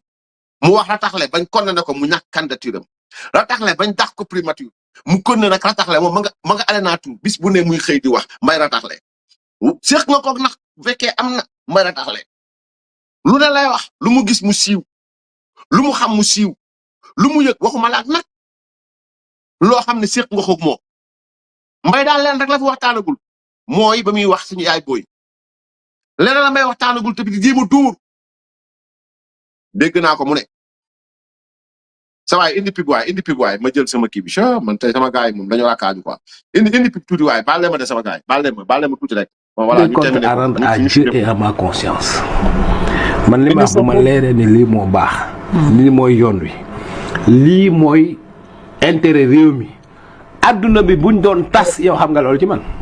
du ma ko sax yëgal sama yaram ba pare yàlla dafa ma may benn affaire. man la contradiction pour moi c'est le moteur de l'histoire. man dama ñeme contradiction. waaw loolu mu dëgg la. yaa ngi dégg. man aw ma problème ci loolu. aw ma problème ci ma critiquer parce que. xam nga lu tax man wutuma nekkuma politicien. nekkuma ci stratégie d'image. ban Akhenaton mun ma Akhenaton Seck et cetera tout ça ma xam ni moom la moomoo ko. ñu waxtaan. comprendre dara yow waaw. on a discuté et cetera. et depuis lors on c'est bon man bu ngeen discuté yéen a xam. am na yoo xam moom sama àdduna moom du ma mës a discuter ak ñoom. très bien Cheikh monsieur le juge Cheikh Ndiaye Madiambal nee na Ousmane Sonko fekk na la tubaab jalaaw première chose mooy nañu xam ndax tubaab jalaaw nga dëkk wala dëkkoo fa le 5 juin la wax la Ousmane Sonko fekk tubaab jalaaw fekk na la fa ngeen wéet ñaari waxtu yooyu nag maintenant lañ soxla xam lu ngeen fa waxtaan nee naa la mënu leen fa waxtaan affaire u massage parce que intéressé wu la mënu leen fa waxtaan affaire u fonds politique intéressé wu la mënu leen fa waxtaan affaire u complot boo ko waxee mooy daano nga ba dugg ci mboy mi parce que Ousmane fu mu toog complot lay wax ba yowmal qiyaamatul akbar bu yàlla dekkalee jaam yi xam naa ñu gën a tax yàlla naan al yawma naftimu ala afwaahihim ña yàlla na la tëj seen gémmiñ parce que foog mu wax bu ne tëppet yowmal qiyaam malaaka yi taxaw jaam yi taxaw moo nar a tàddal alaxira parce que fa lay nekk naan Mawti da koo complot ak Malik da koo complot ak Israfil da koo complot ak Azraïl dafa sañ a wax fa la yàlla tëjee làmmiñ te bu yàlla tëjee làmmiñ Ousmane musiba am donc yow Cheikh donc yow xam nga ni demoo massage loolu intéressé wu la Cheikh waxoo ci fonds politique peut-être intéressé wu la Cheikh waxoo ci affaire kii kon Cheikh yaag Sonko ci lan ngeen war a wax looloo ñu yéem looloo ñu jaaxal waaye nag seq nga ko ndéem am na seq nga ko wéet nga ku mën a nettali wéet nga ko mën a sos bis dina ñëw nag mu nettalil la Ousmane nettali na bañ tax ko fu mu doon liggéeyee impôt domaine rataxle moo ko yóbbee mu fen rataxle ba ñàkk candidature am nekkul candidat rataxle bañ tax ko primature lépp làmmiñam moo ko yóbbu waaye nag ëllëwle ba dem bañ tëj ko corruption de la jeunesse kon ku mel nii Cheikh booy wéet ak moom bala boo nga bëri loo wax te sax du la ci génne foog nga leeral ñu Cheikh ndax loolu am na wala amul parce que nag yow déggoon nañ la fi 2024 ci lu ni mel porté woon nga plainte mais plainte boobu boo seetloo bañ na commission d'enquête parlementaire la ñu gaaw dem dugali ji plainte boobu duggee mooy arrêté commission d'enquête parlementaire kon la waroon leer du leer boobaa léegi waxuñu si ñi ngi ànd ak yow ñi ngi la on a compris ji ñu la taxaluñ la waaye Cheikh pour une deuxième fois limaat nañ nga ci lu ni mel Cheikh kon monsieur le juge yaa war a maytu parce que ñun suñu réputation en tant que républicain du sax ci ñun ñuy dégg ne juge nangam ak procureur nangam ak wala conseiller nangam bëgguñu loolu parce que ñun nous vous respectons mais comment un homme bu bokk ci justice bokk ci magistrature le mën toog ak Ousmane Sonko di ko déglu moom mi leen jiiñ ne vous êtes des magistrats corrompus vous êtes magistrats yoo xamante suuf rek ngeen bëgg donc koo taw boo tawee ñoom vous avez renoncé peut-être bu fekkee loolu am na vous aurez renoncé à vos principes mooy lan mooy gëm ni kii du tekkiwu dara kii un homme l'homme le plus versatile ci àdduna bi moom la donc lii leer na kon conseil boobu laa lay jox Cheikh conseil boobu le doyen le juge Cheikh Ndiaye loolu laa lay jox bu fekkee toog nga ak moom toog nga ak pour a taxle ku waxal joomaay mi ko tuddee doom tuddee way juróom bu jigéen doom hésité wul benn yoon bombardé ko ci public bi ku wax ak koo xam maanaam ku mu séqal waxal maanaam moom waxal na la ci mbedd bi ba mu def suite booti leen daal la Ousmane dul nettali mooy la xewoon ci biir cabine de massage loolu moom bañ ko nette dafa ne sama vie privée la duma ci wax demal mu naan bu ngeen gis sama traite bopp maa la ngeen gis loolu moom du ci wax dafa mel ni comme grand Yérim démb Amir Abo mu ne duma waxu Abo moo tax ma ne à la fin man je ne comprends plus yow Amir Abo waxal lim la fi waxal nga ne doo ko tontu mais ñun ngay tontu ñun ñi nga xamante ni dañoo am suñu xalaat bu opposé wu sa bos nga bañ a yow doo bañ a nangu loolu Amir Abo bi la waxal nga ne dee yaay nga daw wëkkat tegal vidéo Yérim boobu nga daw wëkkat ne doo ko tontu daw wëkkat Yérim kii yow ki nga war a tontu mooy Abo kon yaa Ousmane Sonko dafa mel ni yéen a ngi commencé xaw a yem parce que li la intéressé jéemoo sax wax mooy Amir Abo tegal Aïssatou Diop Fall li mu ko wax tegal Aïssatou Diop Fall ba mu ko laaj aussi wax ci Amir Abo. non man duma wax ci affaire boobu. non de la parle. léegi Cheikh Yérim Seck moomu di wax dafa bari lu ma war a wax ci Cheikh Yérim Seck mais damay xaar. waaw yéen bu nga ragal Amir. non du dul réew mi non waaye yow dama dul wax ci loolu rek. Yérim lii yow la lii sama biir kër nga waxee wax ju tax nga duggoon ci avion bi sama kër nga jógee direct aéroport. mais gis naa sa laa ni mu bonam toi on dirait que tu es en train de rougir. waaw maa ci waxul. ok dama lay wax nag na la vidéo yëpp maa ngi ko téye Cheikh Yérim ndax damay xaar sa tontu ndax yow journaliste nga ko wax nga tontu ko barke Xaadimu Rasul bis boo ma tontoo ñu tontonte Yérim nañu def confrontation demal ci télé Maïmouna Ndour Faye bi ngay toog di wax toogal foofu ñu def appel man ak yow wala ñu invité ni ñun ñaar ñu toog wax li nga xam ci man yëpp nga génne ko man li ma xam ci yow nga ne ma permettre naa nga génne ci benn. yéen Amir kon da ngaa ragal Amir nii. waaw bay bëgg a yow ak yow Amir waxal yëpp fii si réew digg réew mi. kon léegi lu ko neex ba koy kon Yérim neexu ba neexu Yérim nag moo man sax man may naa la nga yeb ma sérieusement parler parce que man at lu mu naqari ak lu ma mer ak loo ma tooñ parce que da nga ma tooñ ñaanuma yàlla bis bu ma naree toog ne damay jéem a yàq Yérim Seck xamuluma ko dara sax nag sérieusement parler maanaam ma koy jéem a fi di pande bis boobu lu jaxate raxasoo maa ko naan bis boobu maay gën a yées si républicain yi duma genre boobu je ne renierai jamais su may principe de loyauté ak amitié ni ma mel ci Macky Sall noonu laa mel ci amitié wallahi lazim dara jaralu ma ko waaye nag yow mën nga noo yeb yow Momo Cissé Abdou Nguer Bah Diakhaté républicain yi dem nga ba naan seen bàyyi yeeg nangam sangam ñun yëpp nga nu mais Amir Abo moom mi la fi waxal lu garaaw te nag Amir parce que yow garaaw xam nga ni du ma def émission ci loo xamante ni téyewu ma ba pare man balaa may def émission li ma téye ak li ma gëstu xam ko bëri na trop mais dara jaralu ma ko dara pour rien au monde du ma ko def sérieusement parle abadan du ma ko def parce que doo Ousmane Sonko samay bët doo sama ennemi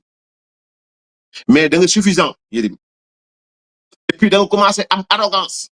pourquoi parce que xam nga ne li nga bëgg a def ngor mayewu ko sak mayewu ko sérieusement parle parce que xamaloo dara Ousmane Sonko ci xawma tuub la xawma lan xamaloo ko ci dara nit mënta changer ci semaine Seydina Omar radiyallahu taala anhu wa arda ba ñuy wax ci ku mën a seede ci nit kii ne mën naa seede ci moom ñu ne ko pour la mu ne parce que dama fanaan ak moom kii ne mën na ko matoo seede kii ne nangam mu ne nit ki boo tukkiwul ak moom tukkiwuleen diir bu yàgg ngeen tukkeendoo fanaanandoo doxandoo defandoo lépp xamoo ko Yérim en une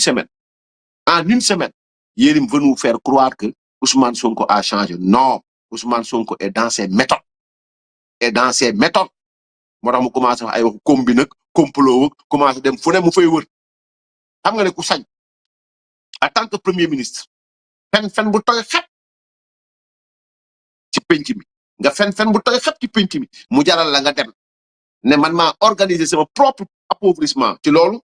leen yëgal ne Mame Mbaye Niang suba la war a jàkkaarloog Ousmane Sonko ci acte boobu mu jëfoon noonu ñu xamal leen ko nag mais boobaa léegi avocat Ousmane Sonko yi comme d'après ñu ngi ñaan renvoi chaque fois renvoi suba nag lañ ko jàpp lillahi wa rasuli Clédor ak ñoom Bamba fekk Bamba sax defe naa moom solo gu rob ba léegi mais Clédor ak ña ca topp ngir yàlla rek bu leen daw ngeen fi dawa ba fa xastalu Mame Mbaye moom Mame Mbaye ñaa man ak moo ma yegg maanaam Mame Mbaye ko sosol suba balaa ngoon a jot mu réglé si problème ak yow donc ma yëgal leen ne suba la Mame Mbaye war a jàkkaarloo Ousmane Sonko donc yéen it Ousmane Sonko bi nga xam dafa toog fen bu tooy xet ñu war koo àtte mu daw jël kër gi muté ko ci ay doomam fen bu tooy xet mu jaral ko mu nekk premier ministre sant Ousmane Diagne mu bañ mu dem jël ji Yacine Fall teg ko jël Cheikh Diba 24 juin 2024 mu signaloo Cheikh Diba 2024 24 juin xaw ma 4 juin mu signaloo Cheikh Diba téye dossier bi nag bureau bëgg Ousmane Diagne defal ko liggéey bi Ousmane Diagne ne ko du ko def parce que lii c'est pas un fait nouveau mu fexe ba dàqul Ousmane Diagne indi Yacine Fall premier acte bi Yacine Fall posé mooy mu dugal dossier boobu pour la lecture du procès Ousmane Sonko contre Mame Mbaye Niang ku jëf yu mel nii ci penc mi nit warul la wóolu sax balay seedeel sérieusement parlé ñun problème bii lañ am ak Ousmane Sonko du leneen ay fen ay sos ba ay bakkan rot ci mu konne di fen di sos bis bu nekk réew mi nar a nërmeerlu ngeen ne ñun suñu position mooy nañu ménager Ousmane Sonko pour réew mi bañ a nërmeerlu loolu yéen njuumte bu rëy te ñun newuñ ci yooyu sérieusement parlé on n'est pas dans ça voilà donc fi may tëjee nag mooy ministre de la pêche xam ngeen ne te envoyé naa la sawaay titre bi ma ñëw ci fait divers yi xam nga république bi ñaar la y a la république des y a le clan des sournois et le clan des faits divers nag mooy waa Ousmane Sonko yi ci ay faits divers dajaloo di jooy di sotti seen larme de crocodile di kenn ku ne di jooy Ousmane looy jooy xam naa ni moom la mu séntu buy ñëw moo tax muy jooy yàlla nañ yàlla musal say rongoñ dëbb nga ay bool ba ay xale dee léegi yaa ngi tuur say rongoñ Ousmane may ñu jàmm ak salaam donc république des faits divers dafa am discours may mun a jéey boo xam ne def na ko ba mu ko defee ba ñuy wax ci waxu martyr yi may mun a li la déclaré woon nañ ko déglu. tey jii may wax ak yéen xam ngeen ñaata lañu dépensé gum te du lépp la ci 5 milliards yi la jóge mooy 1 milliard 800 j'ai tantôt dit 1 milliard 200 plus 600 millions muy 1 milliard 800 ba nii fii ma taxaw di wax ak yéen loolu la ñu gis te lenn li dafa war l'assistance apportée aux victimes de la période électorale les ex-détenus les familles endeuillées les blessés est évacuée pour un montant total de 1 milliard 28 millions 644 mille 500 francs. ok xam ngeen ni ñaari wax yi wuute na lool fee nee na 1 milliard 800 millions de francs CFA lañ def 1 milliard 200 ñu teg ci 600 millions muy 1 milliard 800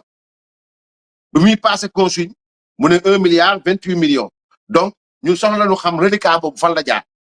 on a besoin de le savoir soxla ñu xam la liste exhaustive des bénéficiaires kenn ku nekk ñaata nga jot soxla ñu xam aussi par quel nu mu tudd sax par quel calcul ak jeu la ñu fexe ba Wave nekk koo xamante ni moo gagné marché boobu on a besoin de le savoir et j'ose croire que l'OFNAC la Cour des comptes ou l'IGE auront bien entendu la latitude de vérifier tout cela pour les Sénégalais parce que yéen a fi doon jubal jubbanti la première des choses à faire mooy ngeen leeral ñu jubal jubbanti à quoi ça va servir mooy ngeen wax seen déclaration patrimoine à l'entrée comme à la sortie nu mu mel. El Malick Ndiaye aussi fàttewuñu la yaa ne woon président assemblée nationale yoroon ay fonds politique yoroon ay fonds yoroon caisse noire yoroon budget bu bari su mi nga sa malaan solo ko ki nga xam ne sàcc na poste député il a violé les lois et volé le poste de président assemblée nationale ça nga jox ko assemblée nationale bi yow it on aura besoin de savoir te soxla lañ koo xam te ñi nga xam ñoo ko war a xam mooy waa IGE waa Cour des comptes wala waa OFNAC loolu tamit dafa war a leer comme midi donc parce que gouvernement bu bees ngeen gouvernement bu doon a génn ngeen il soxla ñu xam El Malick Ndiaye ñaata nga amoon ak ñaata kër nga amoon avant nga ne président assemblée nationale ak ba mu fa génnee ñaata kër nga am ak ñaata nangam ak ndax li nga doon fayeku jot na comme déet soxla ñu xam marché oto yi nga xamante ni tey jii ni tax nañu tëj Bachir Fofana on aura besoin de savoir et ñu léegal leen ni Bachir génn livre je pense que suba la livre di génn su ma juumul bu fekk saa am nga affiche bi avant ñuy terminer ñu pare ci loolu donc tëj nañ ci Bachir Fofana ci lu ni mel affiche bi mi ngi sama téléphone mi ngi si page bi donc tëj nañ Bachir Fofana ci lu ni mel donc soxla nañu xam oto yi nan lañ ko gagné marché bi nan la gré à gré la marché bi nan la appel d'offre la marché bi nan la donc marché bi nu mu demee on a besoin de savoir donc loolu IGE Cour des comptes wala OFNAC ça dépend kan moo war a yor loolu mu yor loolu. y a une autre chose à faire am na beneen affaire boo xam ne aussi ñëw na ci mbir mi mooy la madame le ministre de la pêche madame le ministre de la pêche envoyé naa la kii bi donc selon Dakar Times li mu def man dama je ne comprends pas indi ko sa ay envoyé naa la affiche bi donc licence de pêche yi nga xam ni signé na ko jamono ji nga xamante ni mi ngi war a dem. taay boo amee affiche mooy li ma affiche bi ma la mujjee yónnee très bien le premier ministre convoque une réunion avec les acteurs de la pêche limogé Fatou Diouf distribue 111 licences de pêche ñu dàq la nga signé 111 licences de pêche selon ñëwal ci kaw sawaay ma xool ban journal selon donc ki nga xamante mooy direct news sur le suba wàccal ba suuf Dakar Times très bien selon Dakar Times donc madame le ministre de la pêche nee nañu tu as signé 111 licences de pêche jamono ji nga xamante ne tey chargé de l'exécution des affaires courantes ñëwal ci article bi ça va ñu lire ko ñëwal ci article bi ñu lire ko donc loolu it soxla nañu xam nu mu demee on a besoin de savoir le savoir il faut ngeen génn leeral ñu ko maa ngi ñëw ci Baye Alé Niang moom it li nga xamante ni waxal nañ ko donc ça tegal affiche bi tegal kii bi donc le 4 juin 2024 le premier ministre Al Aminou Lo a convoqué une réunion d'échange sur la situation des pêcheries démersales côtières. Donc, cette rencontre se tient ce mardi 9 juin 2026 à 9h30 à la primature, quelques jours après l'octroi de 111 licences de pêche par l'ancien ministre, Madame Fatou Diouf, qui a pris cette étonnante décision après son limogeage. Faudra-t-il s'attendre à l'annulation de ces licences ou à la reprise de la procédure d'octroi? L'ensemble des acteurs a été invité. Donc, mi ngi noonu ñeenti fan ci weeru juin bi ñu nekk premier ministre bu bees bii Al Aminou Lo man moom sérieusement parlé Al Aminou moom donc a convoqué une réunion d'échange dafa woote na réunion boo xam ne waxtaan la mu jëm ci situation napp gi nag donc rencontre boobu mardi bii la am tey ci mardi bi fële ci primature mais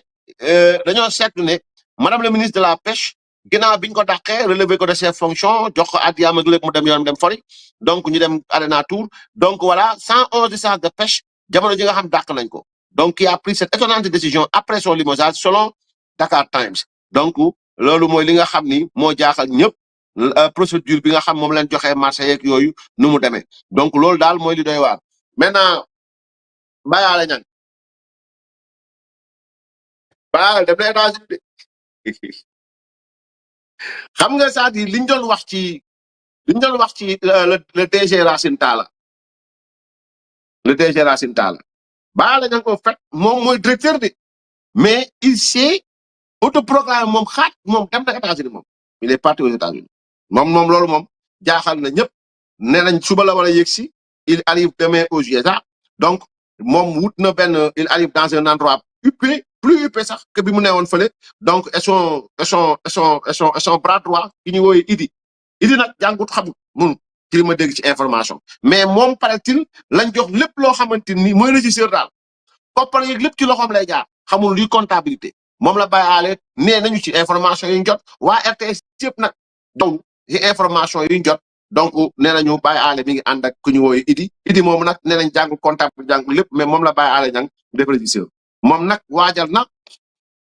donc pour ma wax ko donc ñi ñooy agent yi nga xamante ni nag ci RTS ci sama gëstu ñoo war a dem ci li nga xam ne mooy mondial Ibrahima Mboup journaliste Thierno Souleymane Diallo journaliste rajo Moustapha Sank cameraman Mamadou Diop journaliste Momar Koli moniteur donc du 8 au 28 juin 2026 lii mooy mission États-Unis bi mais moom Pape nu mu tudd sax Pape Alé Niang moom jox na boppam moom mission États-Unis moom déjà moom day dem moom day dem bàyyi jamono ji ñuy wax nii nag OFNAC ma nga fa nekk def ay audio di def ay audio mi ngi déglu kenn ku nekk ci gaay mi ngi leen di déglu ay li ñu mën a xam ba xam mooy donc voilà mi ngi noonu gis nañ aussi rakk ji tamit démarré na moom tamit li nga xam mooy village de Cannes dafa mel ni village de la coupe du monde rakk ja tamit Thierno Niang publié na ko moo ca nekk mbir mi daal bàyyaale mooy nommé régisseur c'est de selon si ay critères yoo xam kenn xamul nu mu demee rakk ja mooy yor village ci ay critères yoo xam kenn xamul nu mu demee donc mi ngi noonu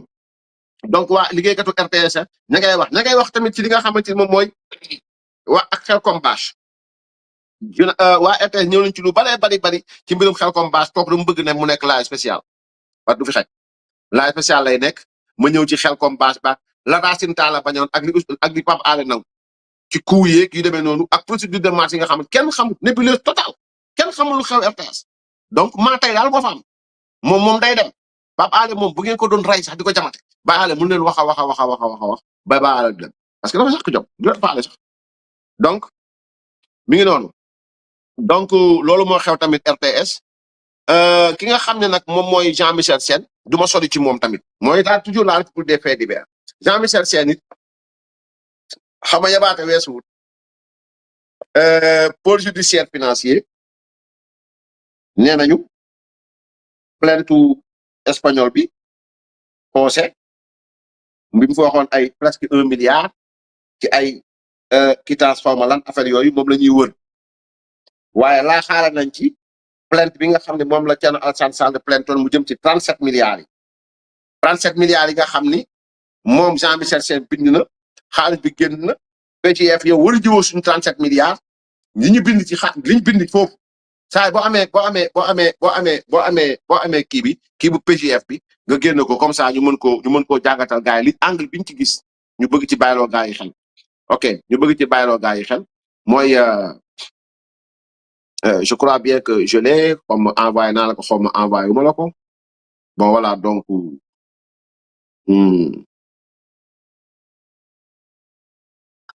gis naa gars yi def ay publication Pape Malick Ndour libre loolu amul de Pape Malick Ndour moom mi ngi rëbës toog voilà dina génn mais gars yi xam nga ñoom dañoo bëgg affaire taaxuraan état taaxuraan la na voilà dañu leen di bàyyi foofu ñuy taaxuraan rek voilà donc saa waay amagoo bataaxalu PGF bi amagoo xaaral ma dem ci page yu Thierno Alassane Sall gisoon naa ko foofu xaaral ma dem ci page yu Thierno Alassane Sall gisoon naa ko foofu ci kii bi dafa am lu ma bëgg bàyyiloo gars yi xel pour ñu bàyyi ko xel voilà saa waay parfois yow doo gaaw quoi voilà mi ngi nii merci. Communiqué du parquet financier. Le 1er septembre 2024, l'administrateur de la société AEPO EPC SAU, société de droit espagnol, a, par le biais de ses conseils, saisi le doyen des juges du tribunal de grande instance de Dakar d'une plainte avec constitution de partie civile contre l'administrateur de la société AEPO au Sénégal, le project manager et AEPO EPC, AEPO au Sénégal, pour des faits de tentative d'escroquerie, de faux usage de faux en écriture administrative et manœuvres frauduleuses. À la suite des saisissements du doyen des juges d'instruction, la procédure a été transférée au procureur de la République financier qui a saisi un juge d'instruction le 23 mars 2026. Préalablement à la réception de cette procédure, une enquête avait été ouverte à la division des investigations criminelles le 6 janvier 2025 suite à une plainte de l'agence judiciaire de l'État pour des faits de faux usage de faux en écriture administrative portant sur l'utilisation d'une fausse quittance de 918 839 800 francs CFA dans le cadre de l'enregistrement du contrat donc entre AEPO, EPC et ASER. Cette procédure ayant des liens de connexité évidents avec la première, le même juge a été saisi en vue d'une éventuelle jonction des deux procédures. Enfin, courant octobre 2025, le sieur Thierno Alassane Sall a déposé une plainte au parquet de Saint contre X pour des faits de faux usage de faux et de détournement de deniers publics. Suivant soit transmis numéro 468, 24 octobre 2025, l'action de recherche de Dakar a été saisie pour enquête exhaustive et les investigations se poursuivent avec diligence afin de faire toute la lumière sur les faits. OK. Maintenant, mbir mi dafa clair Il s'agit de 37 milliards qui ont été décaissés, effectivement décaissés. Effectivement décaissés. Confirmé par le directeur général de l'ASEN que 37 milliards ont été décaissés pour un marché d'électrification de 1600 et quelques villages. Et malheureusement, même pas 50 villages électrifiés. Khalis Ben maintain de mes. Agent judiciaire de l'État. Demul porte plainte ci lolu dem di wuri ci ay quittance. Manam l'agent judiciaire de l'État waxu ci xossé espagnol bi ken gisuko ken xamul fu xossé nek ken du wax ay waxam ken def ay nangam mais dafa melni xossé amna Jean Michel Sen amna agent judiciaire de l'État bo xamni lu xossé wax ñu daw ñom nek bëkk neeg daw xossé porte na plainte ñu daw faux usage de faux nangam sangam ci 1 milliard ñu daw mais 37 milliards de francs CFA moo génn kenn gisu ko kenn déggul agent judiciaire de l'État ñuy nekk di maanaam Jean-Michel Sène bind le ministre Cheikh Diba wax ko ne projet bi da taxaw parce que 37 milliards nee na maintañ na mes mais agent judiciaire d'État yoonam newu ci lijjantiwul fu 37 milliards yi jaar Jean-Michel lijjantiwul espagnol bi lu dul di bind def ay confidentiel quand il s'agit de quittance wala de fausses quittances entre guillemets fausses gëmoo parce que wax naa lu tax gëmoo ko live bee passé dañuy daw bind ko mu feeñ ci kaw mais 37 milliards on met le sceau de la confidentialité à quelle fin 37 milliards moo réer sa waay 37 milliards 37 000 millions de francs CFA 37 000 millions de francs CFA moo ne maintañ ne mes agent judiciaire d'État talu ko Jean-Michel Sène confidentiel mais pour 1 milliard non, le PGF fait un communiqué écrit noir sur blanc. Or, les 37 milliards, l'on le tient à l'essentiel bind. Ils n'ont pas mentionné dans leur communiqué que 37 milliards, le tient à l'essentiel de wax ne rire ne maintagne ne mes. Et pourquoi nous bind ñu ni xossé an xawma lan Angel xawma lan mom mo encaissé xal bi AEP au EPC, vous ne l'avez pas vu. Et c'est ce qui a été dit et c'est clair comme midi. Moko encaissé. Jean-Michel le sait. L'agent judiciaire de l'État le sait, l'État du Sénégal le sait, mais ils n'en parlent pas. C'est comme si les 37 milliards ne les intéressent pas. Et à quelle fin? Ce qui les intéresse, 1 milliard. Man, nan lay gisee 37 milliards yu réer man Jean-Michel ma bind ba banque bi nee na 37 milliards yi génn na du ma leen jox 15 mbuur du ma leen ko jox te leeral leen ma fan la 37 milliards yi jaar. Du ngeen plainte José Angeles ngeen plainte ko moom ak Seydou Kane pour affaire 37 milliards yi Jean-Michel au lieu que ngay bind Cheikh Diba agent judiciaire au lieu ngay topp 1 milliard pour ay fausses quittances mais ça waay est-ce que doo dem topp ci 37 milliards yi nga plainte José González xawma lan ak Seydou Kane ñu ñëw leeral 37 milliards yi fu mu jaar mais ils n'en font rien du tout. Pour la bonne et simple raison que 37 milliards de moom wurewa dem na këng waxi mag dem dañ caali bu doon kii dañ naan los de mort laam lay doon parce que looloo fi am ñu ngi topp 1 milliard man le communiqué man loolu moo ma tikkee topp 1 milliard pour jot Seydou Kane la mais 37 milliards yi duñ ko tudd duñ ko wax intéressé wu leen loolu mooy lan Sénégalais ñu ngi koy déglu ñu ngi gis loolu lañ fi bind donc on a besoin de le savoir on a besoin aujourd'hui l'État du Sénégal porte plainte contre Xossé mi porte plainte contre ki nga xamante ni moom mooy comme l'a fait la Banque Santander porte plainte contre Seydou Kane aussi parce que qu'on se dise la vérité xaalis bi diggante Seydou Kane José González la xawma lan ak Azer il faut mu leer il faut que juge d'instruction bi instruire kan ñoo daje fan lañ daje il faut que mu leer balaa ñuy signé xaalis bi bañ ko signé fan lañ daje parce que xaalis mënuñu ko jël nii rek xaalis dafa am traçabilité am na ku dekkee sa xaalis bi war nañ ko mën a xam kan la kañ la fan la ak fan la ko dugal parce que bu ko dugaloon fenn ñu gis poto gis fiir gis camp yi teg bagage yi gis lépp mais on ne voit rien du tout mais duñ ko porter plainte parce que man mii am na loo xam bu ko séqoon na yow ko porter ma plainte mu siiw dafa mel dañuy daw espagnol bi mais bu dee 1 milliard ne moom pour dem jàpp ji Seydou Kane wala ñu taxal dara wala ñu ko mandat dara yàq daram dañ koy jaral mais 37 milliards yi moom espagnol bi ça a été confirmé que 37 milliards yi génn na leer na leerul yàlla leer na ndànk na 37 milliards yi génn na Banco Santander moo ko wax l'ambassadeur du Sénégal en Espagne xam na ko bind na ko dans son compte rendu adressé ak nga xamante mooy le ministre des Affaires étrangères Cheikh Niang il l'a écrit noir sur blanc donc les faits sont là donc 37 milliards ont été décaissés par la Banco Santander ont été encaissés par AEPO-EPC et dont l'effectivité par rapport au projet laisse à désirer sur 1600 et quelques villages. Ils n'ont pas pu électrifier 50 villages pour la bonne et simple raison qu'il n'y a plus d'argent. S'il n'y a plus d'argent, il n'y a plus de projet, il n'y a plus de lumière, il n'y a plus de fils, il n'y a plus de poteaux, il n'y a plus de villages électrifiés. Et ça n'intéresse pas l'agent judiciaire de l'État. Ça n'intéresse pas le directeur général de la ZEC. Ça n'intéresse pas non plus Ousmane Sonko. Sa langue pendue,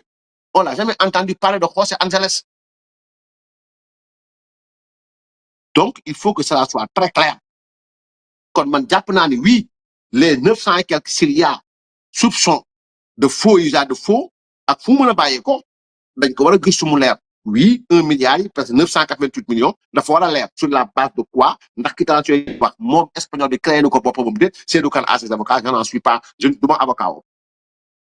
Mais les 37 milliards, vous avez l'obligation de nous dire où sont passés, madame, les 37 milliards, 37 000 millions de francs CFA. 1600 villages électrifiés. Defu leen 50. Kon pôle judiciaire financier am na obligation kuy topp Mansour Faye tëj ko ndax 2 milliards yoo xam mënu leen ko gis prouvé wu leen ko amul ça n'existe pas sur des rapports farfelu kuy topp diw ak diw ndax ay 1 milliard ak ne Sani Diop Dieng ay 75 millions ak ay nangam sangam ngeen bëgg fi bàyyi 37 milliards de francs CFA. Donc l'IGE, l'OFNAC, la Cour des comptes, vous avez l'obligation de dire au peuple sénégalais où sont réellement partis les 37 milliards de francs CFA. Ça dafa war a leer comme midi leer comme midi. Donc lii la ñu bëggoon tënk waxtaanee ko ak yéen amoon nañ mbégte lool sant leen bu baax a baax gërëm leen. Et ma tëjee aussi encore une fois ci Yérim Seck Cheikh Yérim activité républicain yi defuñu la